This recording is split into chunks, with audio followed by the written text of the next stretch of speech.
Ses.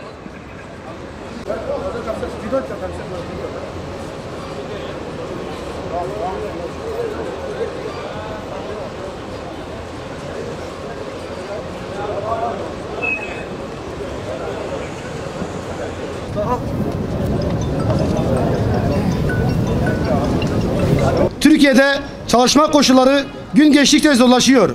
Amacı sadece kar olan patronlar işçiler üzerinde üretim baskısı kuruyor. Yoksulluk artıyor. İşsizlik milyonları buluyor. Patronların karşısına geçip zam isteyen işçilere kapının önündeki milyonlarca işsiz gösteriliyor. İşçiler, emekçiler kölelik ücretlerine mahkum bırakılmak isteniyor. Biz Batmanlı inşaat işçilerine aynısı yapılıyor. TÜİK verilerine göre Türkiye'de işsizliğin en yoğun olduğu kent Batman'dır. Günde 150 TL'ye, 200 TL'ye ve en deneyimli inşaat işçisinin maksimum alacağı ücret günlük 250 TL'dir. Kışın domatesin 50 TL bulacağı söylendiği bir ülkede günde 250 TL yövmiyle çocuklarımıza ve ailemize nasıl bakabiliriz? Ağır çalışma koşullarına rağmen iş sağlığı, iş güvenliği yok denecek kadar azdır. Batman'da artan inşaatlar iş kazalarını ve iş cinayetlerini artırıyor. Biz bu koşullarda çalışırken haftada bir izin hakkımız dahi yok. Ailemizle bir pikniğe gitmek istesek o gün yevmimizden kesiliyor. Sigortalarımız ya yatırılmıyor ya da günlük yatırılıyor. Güvencesiz koşullarda çalışmak zorunda bırakılıyoruz. Yazın 45 derece sıcaklığı bulunan Batman'da evimize yiyecek almak istediğimizde markete gidince çocuklarımız için almak istediklerimizi alamıyoruz. Milyonlarca TL'ye evler satılırken biz işçinin hakkı verilmiyor. Hayat bu kadar pahalıyken asgari ücrette dahi ikinci bir zam yapılırken biz işçiler halen eski ücretle çalışmaya mahkum bırakılıyoruz. Bu yüzden Batman'daki başta kalıpçılar olmak üzere tüm inşaat işçilerine sesleniyoruz. Gelin birlik olalım. Hayatı ve kenti biz inşa ediyoruz. Biz istersek birlik olursak yevmilerimiz artacaktır.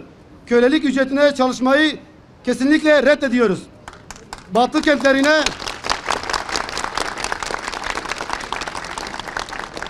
kentlerine ailelerinden uzağa gitmek zorunda kalarak çalışan inşaat işçileri bize göre daha yüksek ücret alıyor. İş aynı iş ama ücret aynı değil. Batman'daki tüm inşaat patronlarına sesleniyoruz. Hakkımızı verin. Biz insanca yaşanabilir bir ücret talep ediyoruz. Kazançlarınızı değil, hakkımızı istiyoruz. Usta işçilerin yevmiyesi 450 TL olsun. Çırakların ücretleri ise 300 TL olsun. Sigortasız kimse çalıştırmasın. Puantaj üzeri sigorta primi kabul etmiyoruz. Çalışma saatleri sabah 7:30 ile 17:00 olsun. Yasal hak olan işçilere haftada bir ücreti izin hakkı verilsin. Yevmiyeler kesilmesin. Tüm inşaat işçilerine sesleniyoruz. Kalıpçısından sıvacısına, demircisinden çırağına kadar tüm inşaat işçileri gelin birlik olalım. Birlik olursak çocuklarımıza iyi bir gelecek kurmak için hakkımız olan ücretleri alabiliriz.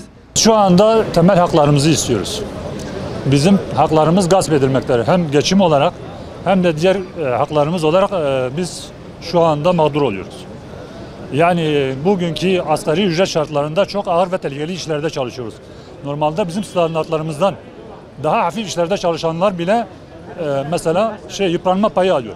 Biz bunlardan faydalanamıyoruz mesela. Biz şu anda saat 7'de işbaşı yapıyoruz. 5.30-6'ya kadar çalışıyoruz. 200-250 liradır şu anda asgari ücrete takriben tekabül ediyor. Biz şu anda 450 lira yevmiye talep ediyoruz. Haklarımız yerine getirilmezse biz işi durdurup çalışmamayı düşünüyoruz.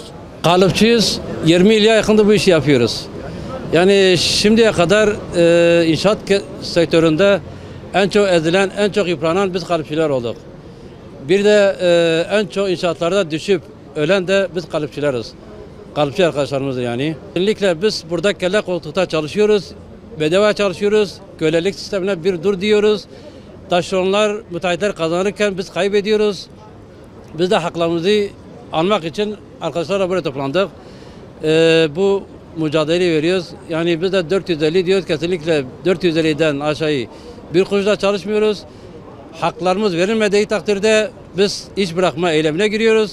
Batman'da inşaat sektörü kalıpçıları olarak biz bu işe bir dur diyoruz. Enflasyona karşı bizim yevmiyelerimiz, aldığımız yevmiye bize yetmiyor. Bu yüzden biz yemeğimizin artırılmasını istiyoruz. Şimdi bizi Batman'daki kalıpçı arkadaşlarla toplandık. Biz kiramızı ödemeyecek haldeyiz. Bakıyoruz ki daireler 500-600'den 1,5 trilyon 2 trilyona kadar çıktı. Bakıyoruz yani artık yeter diyoruz. Bu 250 lira ne kirasını vereceğiz? Adam diyor işte bir daire yapıyorsun 1,5 trilyona satıyorsunuz da biz satmıyoruz ki. Biz sadece işçi olarak çalışıyoruz. Geçen sene Bizden en az 1,5-2 milyon 2 milyar kira parası istiyor. En az köşe mahallelerde. Yani düşün bu kira artışları bir de daire fiyatları arttı. Bizimki niye artmasın? Biz bunu istiyoruz ki artık fiyatlar bizim emeğimizin karşılığı verilsin.